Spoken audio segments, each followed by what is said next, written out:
Wizard family. Welcome back to Beard Wizard Reviews. I'm your host, Trevor, Beard Wizard Man, whichever you prefer. You can find links to all my social media in the video description below, including links to what we're going to talk about today and ways to support the channel. Biggest way to support this channel, though, is to click that red subscribe button and join the Beard Wizard family. We are very close to our goal, and we still have a couple months to go, so I'm confident we're going to reach it. But every share helps, every click helps. Please join. Follow me over on Twitch. We finally reached our 50 on the Twitch channel. So now I just need an average of 3 viewers in my streams to get that affiliate. So that's what we're shooting for next. Thought Ripley was going to join us, but she cruised on by. Anyway, today we're going to take a look at a comic book review. I've been trying to do these at least once a week. I was shooting for the same day every week, and I just haven't been able to make that work. A little more preparation is required for these than my other reviews or the other things that I look at. So I want to make sure that I devote the proper amount of time and research and thought into preparation for these versus like a music review where I listen to the song a couple times and then give you my thoughts on it. These take a little bit more time, a little bit more work, so they don't always land on the same day. Maybe soon I'll get it there. Did something just float? Something is just floating. Is it my imagination, or did something just like float down from the ceiling in front of me? Anyway, this is also a live review show, boys and girls. If you aren't familiar with Beard Wizard Reviews, I do this all live. It's my preferred format, so you're going to see all the mistakes and bells and whistles and how the sausage is made and all that good stuff, including, I guess, floaty, fuzzy things falling from the ceiling or my hat or wherever it came from. I don't know. Anyway, today we are taking a look at an indie book called The Flock. I was given this review copy by the Flock Comics group on Twitter. There's Ripley. How you doing, baby girl?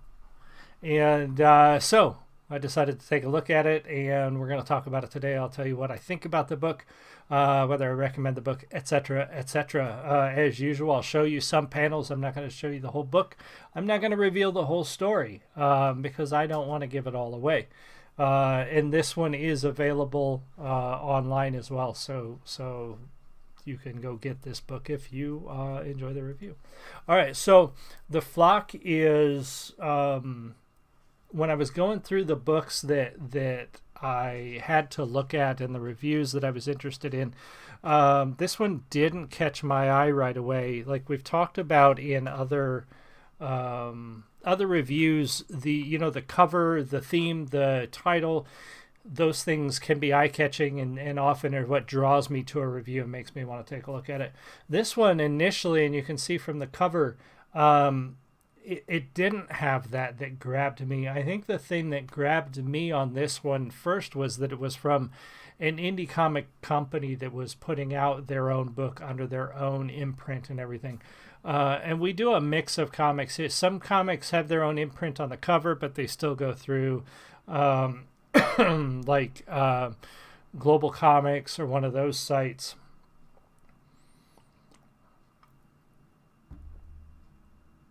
But these are the Flock's Comics group, so it was a little. That's kind of what caught my eye. The cover, is not as sort of grabbing as some of the others we've had. You got some. It does call back to, and it reminds me of. Man, I wish I could think of the cover now. It reminds me of a cover of another book where you had the villains were like much larger than the heroes in the center, and they appeared to be, surrounded and outnumbered, and obviously the bad guys are bigger than them. But I can't for the life of me think of where I remember seeing that as maybe in an X-Men comic. If you can remember, if this calls to mind anything, put it in the comments, but it really is reminding me of one of those covers. But that is not what grabbed my eye in this, and that's kind of what's a little unusual at first. I would say for an indie comic book, you definitely want to set yourself apart when it comes to the first thing that people see. And I've said it before, and this is kind of an example where I don't think it was done as well as it could have been done.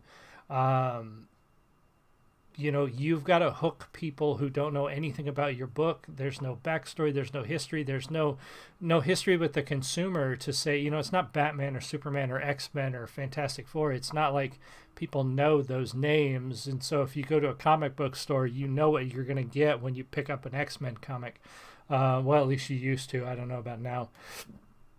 So an indie comic coming out with a new hero, a new story, really needs to make sure that the cover, the theme, whatever it is you want to make people pick that book up.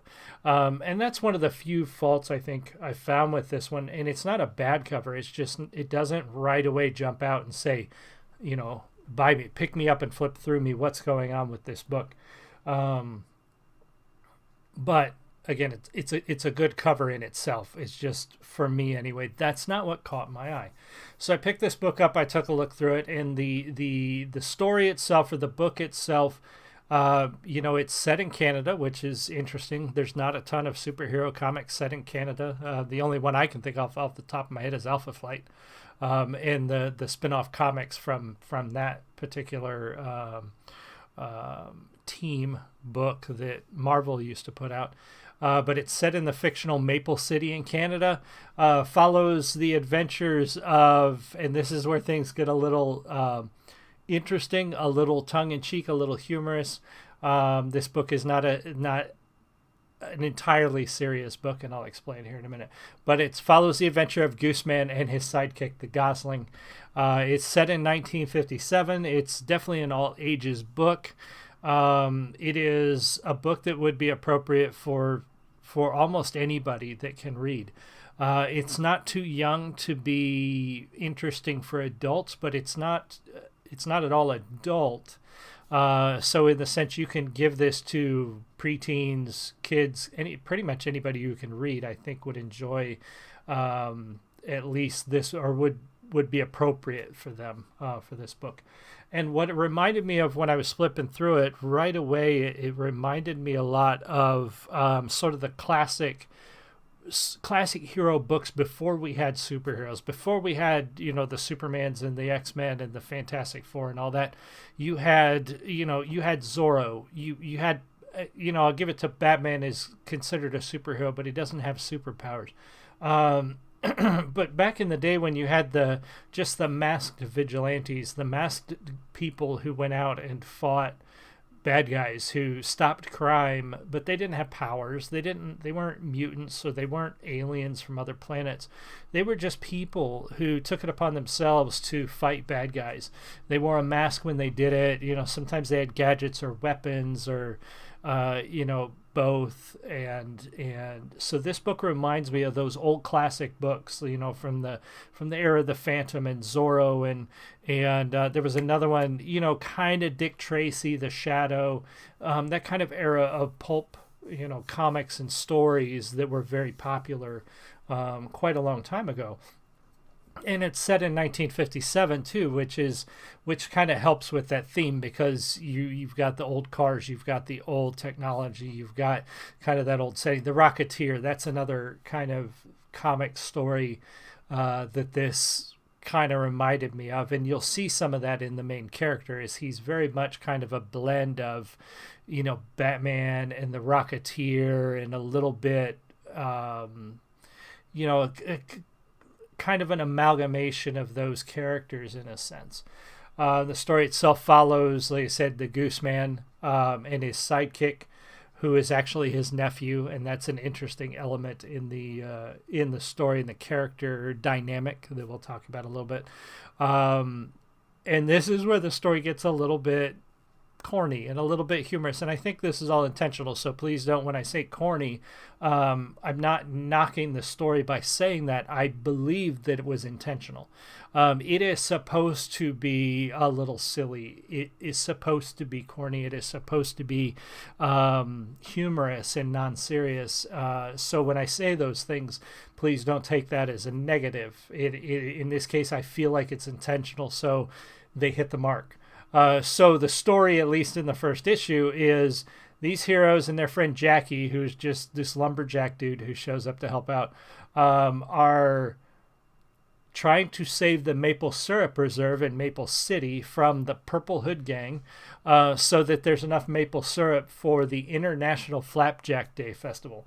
So take that for what you will. I mean, it is a non-serious comical story, but that's not to say that there isn't some element of, heroism, morality, and things like that worked into the story. It's just delivered in such a way that it would pretty much be appropriate for almost anyone. So it's good. There's not a lot of comics. There's not a lot of good comics out there for kids that I've seen anyway. So it's nice to see. It's nice to see a comic that doesn't try to be too childish, but makes something appropriate for kids. You don't see that a lot.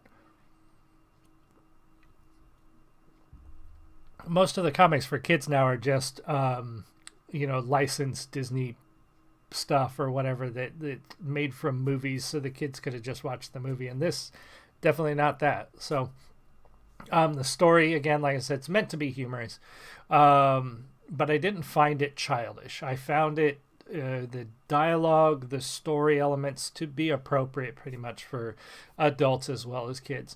The dialogue's well done. I thought the story was delivered in an interesting way. I didn't find the dialogue to be too. It wasn't dumbed down like a lot of age appropriate books are. They didn't talk down to the audience, which I find annoying in books that are touted to be age appropriate or for all ages. It's if you want adults to read your book too, you definitely don't want to dumb it down. And I do think sometimes that talking down to children, depending on the format, depending on what you're writing, depending on the story, talking down to children is not always the best way to deliver a story. I think sometimes we hold kids back by how childish we make some children's stories or child appropriate books.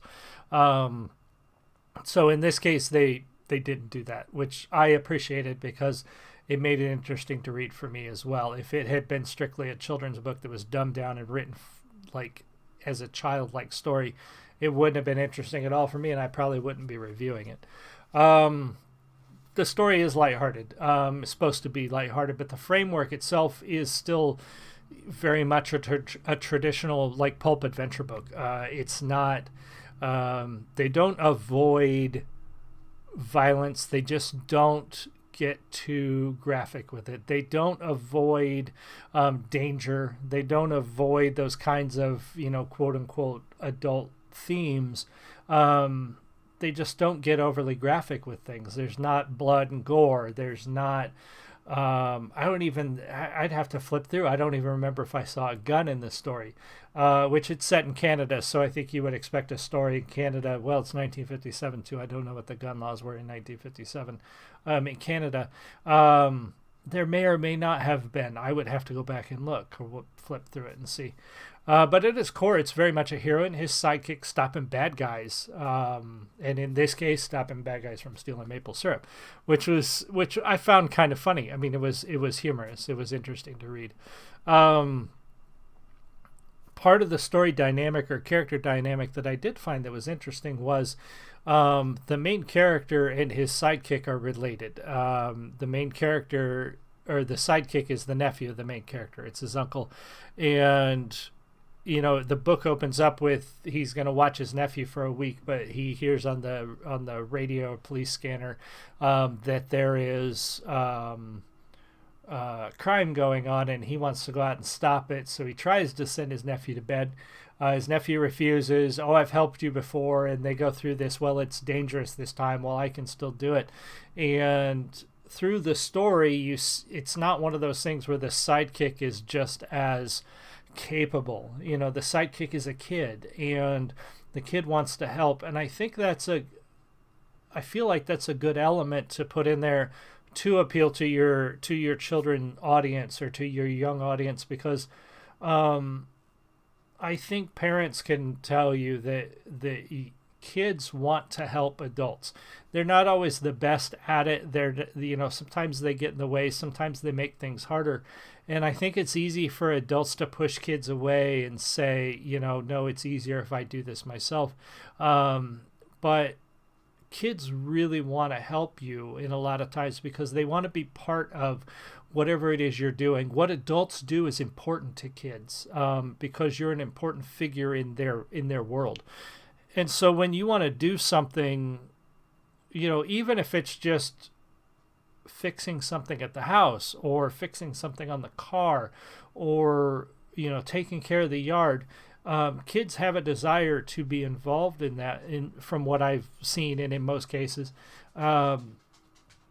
because what you're doing is important and they want to be a part of that. So showing a kid who, yes, hi baby, I know you don't need to whine at me. Showing a kid getting involved, and while the adult still says, hey, it's dangerous, you probably shouldn't do this, at the end he lets him go, and there is some danger for the kid, and there is some, it adds an element to the Gooseman's story because he has to take care of and worry about his nephew. And we always see that trope where the hero's like, no, I can't have you with me because I can't do my job if I'm worrying about you. And while there's some truth to that, it's also kind of overused in story, and it allows the hero to kind of set aside people because it's too dangerous. Or then it leads to the story of them going anyway and then getting in danger, and then the hero has to save them because they stowed away on the plane or the ship or whatever it is. And in this case, the Gooseman says, okay, you can go with me, and takes him along. And so then you've got that danger there still, but it's all, they know about it. They know he's there. He didn't like sneak away or whatever. So I think that's a good element in the story to help hook your young readers and to keep them interested. We'll talk about the art here. Hold on while I expand this.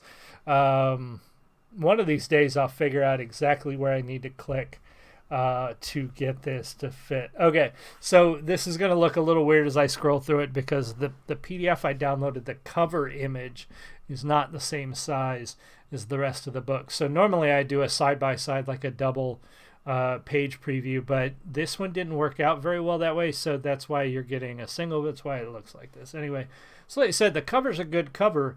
That's just not what drew me to the book. When you go through the art, it's got, I may have to back things up a little bit again. Hold on. So, yeah. I can't, for some reason, present this one the way I normally present this one. Live show, boys and girls. This is kind of how you get it. So you get a little bit of backstory at the beginning. We find out where they're at and what's going on. The hero, the Gooseman, he's working hard to solve the case of the missing maple syrup. But speaking of the art, I liked the art. It does sort of remind me of those old books, like I said, not just the themes and the story, but the art itself reminds me of the older books that used to be very popular before superhero comics, before the Supermans and X-Men's and all that. And granted, Superman's very old compared to the others, but I think you know what I mean. So I found the art to be really good. It's not the best art I've ever seen, but it's good. It's especially for an indie book. I see a lot of indie books because not only do I try to share and support and then review indie books, but I see a lot of indie books, and art is often where those indie books fall through. And I've even seen great books with awesome story that probably shouldn't have been a comic book because the art just didn't deliver. And in this case, the art's good. Backgrounds are good. They didn't throw in a lot of detail where they didn't need to. And when they do throw in detail, it fits. It's not cluttered. You can tell, like, if they're, in this case, in an office, or if they're in front of, a particular type of building, or at the fair toward the end of the book. The backgrounds help put the story in place, put the characters in place for you. So they did a good job with that. We got clean lines and bright colors, which is good. that's another thing that indie books tend to avoid is color, for one reason or another, whether it be cost or time.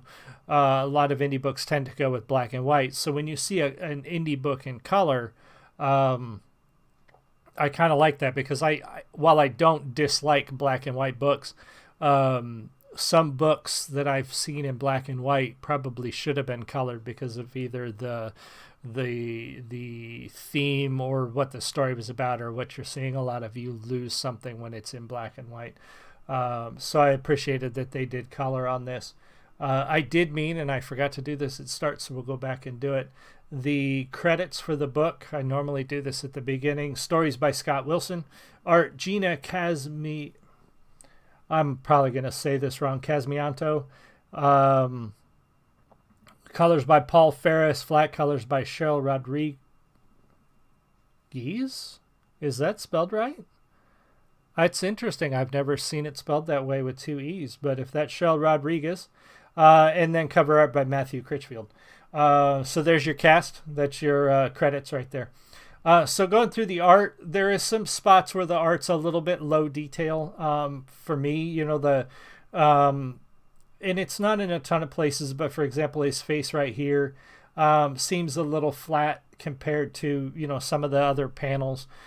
So there's a little bit of inconsistency when it comes to detail, but not a ton. Nothing that's really too distracting from the art, which is good, because again, I've seen some indie books where the art is so either bad or some people try to go too stylized or too artistic or too just out there with the art, and it becomes a distraction. So not the case here.